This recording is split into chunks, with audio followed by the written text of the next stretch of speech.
సాక్షి paper, సాక్షి electronic media చేసే విష ప్రచారం ఇంతకంటే పదాలు వేరే ఏమైనా ఉంటే ఆ పదాలు కూడా వాడచ్చు. భూమి చుట్టూ సూర్యుడు తిరుగుతున్నాడా, సూర్యుడు చుట్టూ భూమి తిరుగుతున్నాడా అని అంటే సాక్షి పేపర్ వాళ్ళు భూమి చుట్టూ సూర్యుడు తిరుగుతున్నాడని రాసుకుంటారు. ప్రపంచం అంతా తెలుసు సూర్యుడు చుట్టూ భూమి తిరుగుతుందని, కానీ నా పేపరు నా ఇష్టం, భూమి చుట్టూ సూర్యుడు తిరుగుతున్నాడు. ఇటువంటి పోకళ్ళ పోయే పత్రిక ఎన్డీఏ కూటమి చేస్తున్న డెవలప్మెంట్ కానీ, ఎన్డీఏ కూటమి వాళ్ళు చేసిన దుర్మార్గాల మీద ఎంక్వైరీ కానీ, వాళ్ళు చేసిన అప్పులు తీర్చడంలో కానీ ఎన్డీఏ ప్రభుత్వం సక్సెస్ఫుల్గా బయటకు వస్తుందనే ఒక ఉక్రోషం, ఒక జలసి ఇవాళ వాళ్ళు భరించలేని పరిస్థితిలో ఉన్నారు. ఒక పక్క కేసులు, ఒక పక్క ప్రజల నుంచి నిరసనలు, ఇంకో పక్క వాళ్ళు చేసిన అన్ని అక్రమాలన్నీ కూడా ఒక్కొక్కటి బయటికి రావటం ఇవాళ ముఖ్యంగా జగన్మోహన్ రెడ్డి అంటే టీంకి ఊపిరాడతలేదు. ఈ కారణంగానే వాళ్ళ పత్రికలో ఇష్టం వచ్చినట్టు రాస్తున్నారు. విద్యా వ్యవస్థ పాడైపోయింది మొన్నటిదాకా రాశారు.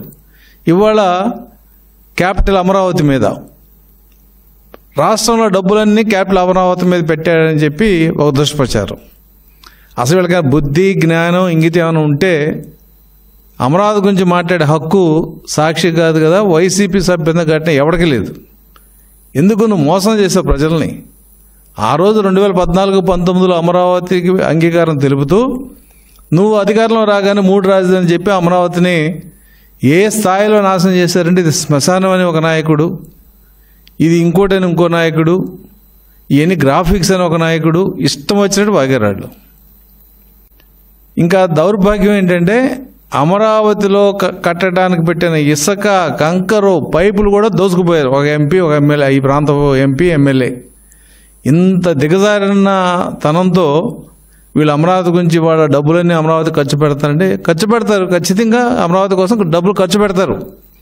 మీలాంటి ఎదవలకు తెలియకపోవచ్చు అమరావతి ఎలా జరుగుతుందని. అమరావతి అనేది సెల్ఫ్ ఫైనాన్స్ ప్రాజెక్ట్. అది ఓ ప్రాజెక్ట్ కానీ చూడాలి. నారాయణ సాగర్ ప్రాజెక్టు కట్టారు, నీళ్ళు వస్తున్నాయి, భూమి తడిచింది, పంటలు పండుతున్నాయి, జీడిపి పెరిగింది.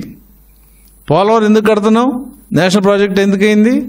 పోలవరం వల్ల కొన్ని లక్షల ఎకరాలు సాగు అవుతుంది, జీడిపి పెరుగుద్ది. అమరావతి కూడా ఒక ప్రాజెక్ట్. అమరావతిలో నీళ్లు ఉండవు, ఫైనాన్స్ ఉంటుంది, డెవలప్మెంట్ ఉంటుంది. ఏ క్యాపిటల్ అయినా కొద్దో గొప్ప డెవలప్మెంట్కి సహకరిస్తుంది, ఏ రాష్ట్రంలో క్యాపిటల్ అయినా సరే. అలాగే వాళ్ళ అమరావతికి వరల్డ్ బ్యాంక్